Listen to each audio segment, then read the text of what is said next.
Luigi's Mansion 3 is basically the living embodiment of that tortoise meme from Elden Ring. Is that even relevant anymore? And Luigi is pissed about it, dang it. He was promised a mansion and they did not deliver. I'd stay far away from him while he works through his anger issues. Hey Luigi, old buddy, you doing okay? Whoa, hey, watch where you're pointing that thing, bud. Hey, hold on, come on, Luigi, don't, please, no! Luigi, number 1! I died.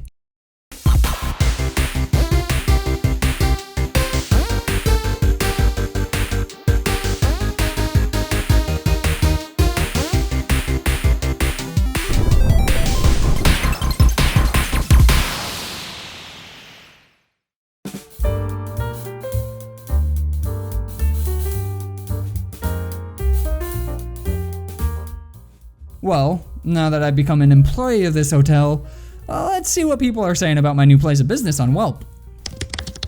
0 reviews, huh? I didn't even know that was possible. Well, as proud employee of the Last Resort Hotel in Scarsino, I guess it's my job to give it its first review. Should be totally fair and unbiased. Before we continue though, here's your friendly spoiler warning to go play this actually pretty short but really fun game before I ruin the ending for you. So I want to point out that we're going to be reviewing the mansion as it is during gameplay, since before gameplay it's all a lie, and if you didn't already know and are ignoring my spoiler warning, after you defeat King Boo at the end of the game, the hotel collapses with you and Luigi at the top.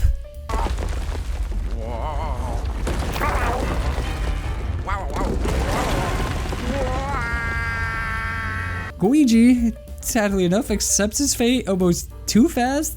Like, he recognizes the 15+ story building they're on is crumbling, and he's just like,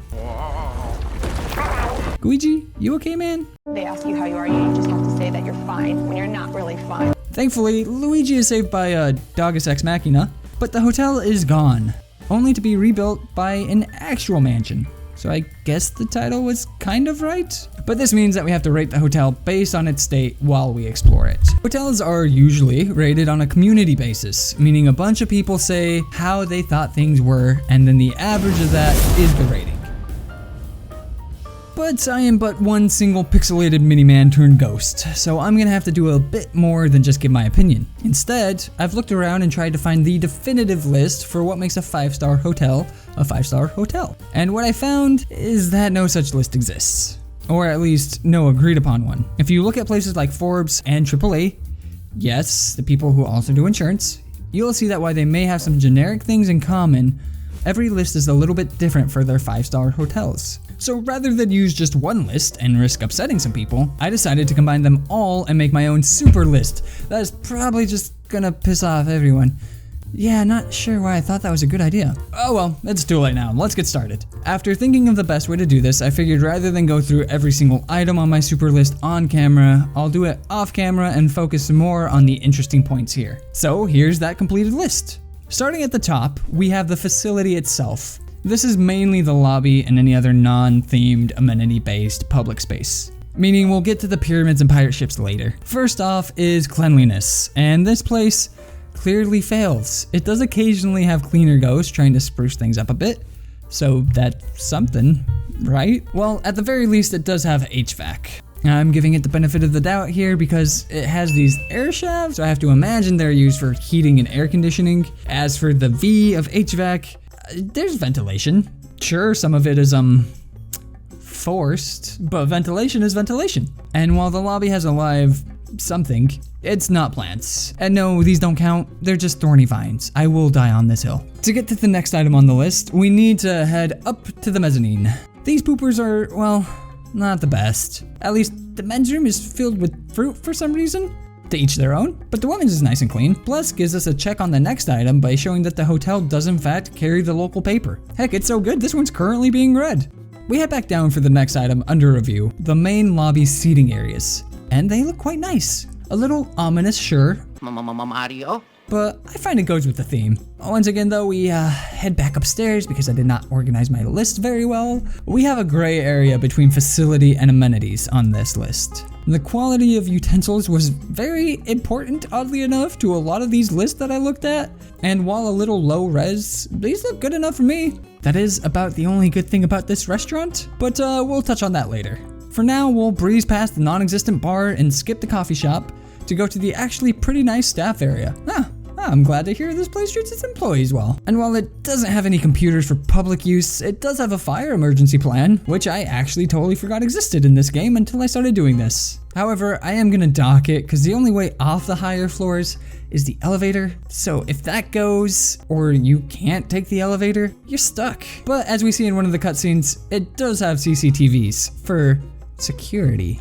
Good on ya, hotel. And that does it for our first section. Honestly, not as bad as I thought. I mean, the bar was pretty low to begin with, but hey, a win's a win. Let's move now to the suites, which it has 5-ish of. The RIP suites on floor 5, Garden suites on 7, Tomb suites on 10, Twisted suites on 11, and Master suite on 15. That last one doesn't really count though, since Helen made it her own personal room. And rather than focus on each floor of suites, since some are better than others,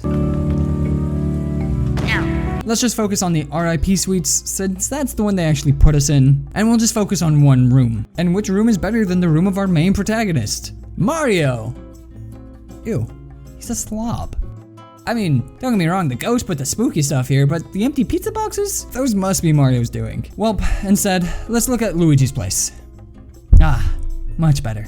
First up on this list is a CD player.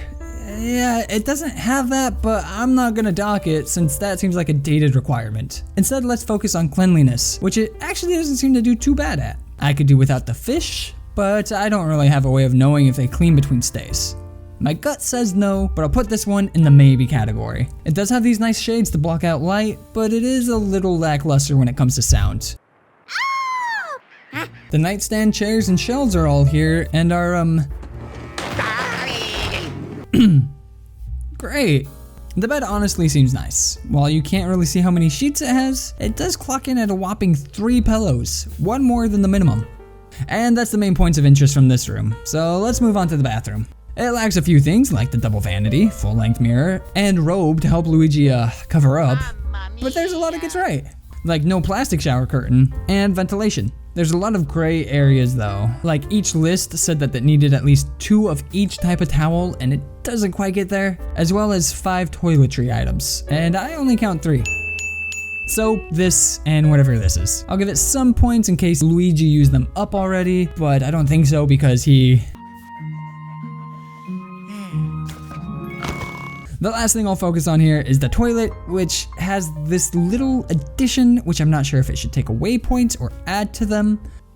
Yeah, no, definitely take them away. All in all, the guest rooms are struggling right now, but I have a feeling the next category is gonna bump this place up. Also, for those wondering, I did go back and get that gem. The amenities. They can cover a world of hurt, and in this case, they're gonna need to. Once again, they're all gonna fail their cleaning check, but one common requirement was a need for an elevator, which the last resort passes easily, once, Luigi returns all the buttons. Then we come to an interesting item, same-day laundry, which they definitely have the potential for, I just don't know if they do it. And while it's dirty, it's cleaner than my last apartment's on-site laundry room. This isn't even a joke, unfortunately. This next one though, I haven't even heard of. Flowers on arrival? Didn't realize that was even a thing. But yeah, sure, it sounds like 5-star behavior and I would love it. But yeah, no, I don't think this place does that. The next 3 all have to do with the staff, and while this is gonna be a little bit of a self-diss, they stink. Except when it comes to calling the guests by their name, which they don't do, but they for sure know who Luigi is, so that's something. The next interesting item on this list is the signage, which is actually pretty good. There are a few places where it's lacking, but you should be able to get where you're going without too much hassle. Heck, I think I even prefer the fact that it's mostly just pictures. Makes it more internationally friendly. This place also has a coffee shop and at least a luggage service, but its streak is gonna end with food service. This place's restaurant has a lot to be desired. Look at the kitchen. Fish just hanging out on the counter, food on the ground, and a raw chicken leg with the veggies. Yeah, someone's getting sick here. I mean, it's got cheese, and not just any cheese. Tom de chèvre de pain! You know, probably. And finally, the last two on the list here are a pool and a fitness center, which this place has. The treadmill breaking and spewing fumes in your face is less than ideal, but I think other than that, the facilities look nice. So that's everything, right? Wrong! Not even close. This place has a game room, ballroom, concert hall, gift shops for days, Windows Movie Maker Extreme, LARP Center, Dinosaur Museum, Smuggler's Cove with realistic looking ship and mini lake, dance hall with its own former DJ, and let's not forget the themed suites we talked about earlier. All of these are extra. Believe it or not, a pyramid is not required for 5-star hotels. Grave oversight, if you ask me. And sure, some of these places have less than ideal features, but overall, I think they have to add to this place's score at least a little bit. So with that, what's our total? Well, out of 70 items on the 5-star list, the Last Resort meets 26.5 of these. Kinda meets 13.5 and doesn't meet 30. Yeah, not great, but honestly a lot better than I thought it would do. What rating would I give it? Well, optimistically, 3.3 stars. Realistically, like 1.5. And that's still being semi-optimistic. Yeah, unfortunately, no matter how much you polish a turd, it's still a turd. And while all these fancy amenities add a bit of sheen, it's still a very dirty and unkempt turd. Once over with a vacuum would go a long way towards improving it though.